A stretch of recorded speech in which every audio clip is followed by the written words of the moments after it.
I'm Peter Robinson. I'm Collections and Exhibitions Officer for Heritage Doncaster.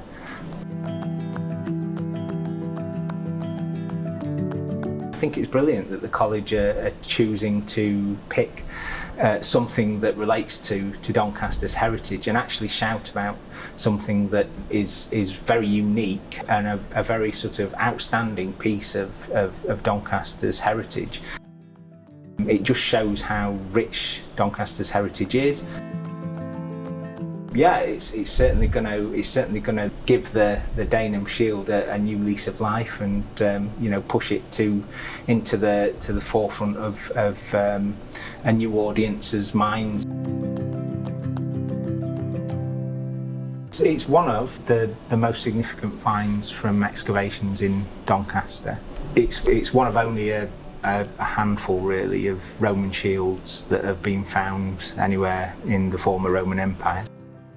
It dates to around 87 AD, we think. It was found in rescue excavations in 1971, which were undertaken as part of the redevelopments of Doncaster. At the time, the whole of Doncaster was being sort of redeveloped and regenerated. One of the areas they chose to look at, to focus on, was the part of the former Roman fort, which is underneath, or partly underneath, what is now the church, Doncaster Minster. What you're looking at behind us is part of the actual real shield, so you can see the handle, the grip, and the boss. And those are the only two bits on display. There are more bits of the shield, but those are the two bits that are currently displayed. And then behind it you have a replica, which is a reconstruction based on the original interpretation of the shield. Now, there's some argument over the interpretation of the shield and what it actually looked like. This is one interpretation.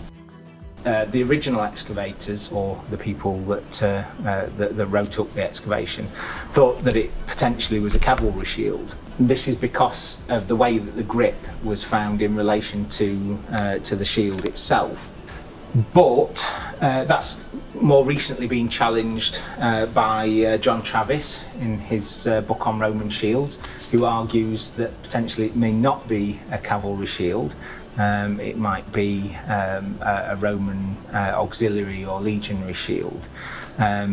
Now, the big difference is that the shield that we've got behind us is shown as being flat, and that would have suited somebody mounted on horseback, and that interpretation largely rests on the grip being vertical, not horizontal. Obviously, the shield was found in an area of one of the former Roman forts, which is now under the Minster Church. That area is hugely significant for Doncaster. It's sort of the epicentre of the archaeology of Doncaster. You've got prehistoric burials in that area, then several iterations of a Roman fort and town, then an early medieval town, a later medieval town, a castle, and then last but not least a medieval church, which burnt down in 1853, was rebuilt in 1854, I think, and that's the church that we see today. Obviously that's less than a few hundred yards away from the college, which is situated close to the edge of the river, or the former course of the River Dom. The crossing in the Roman period, medieval period, was that crossed Marshgate and went off towards York and onwards. The area where the college is would have actually been a quayside. It's very much a military town, but in the Roman period it would have been hugely cosmopolitan. Probably not much different, in fact maybe even more cosmopolitan than Doncaster is now. It's an image that's known as well. I think that's the important thing. Everybody knows that early interpretation of the Roman shield from Doncaster. It's internationally known, in fact, actually, amongst Roman scholars, particularly Roman military scholars. It's a really rare find. There is no other example like the Danum Shield anywhere else in the world. There's nothing quite like it, so it's a one-off.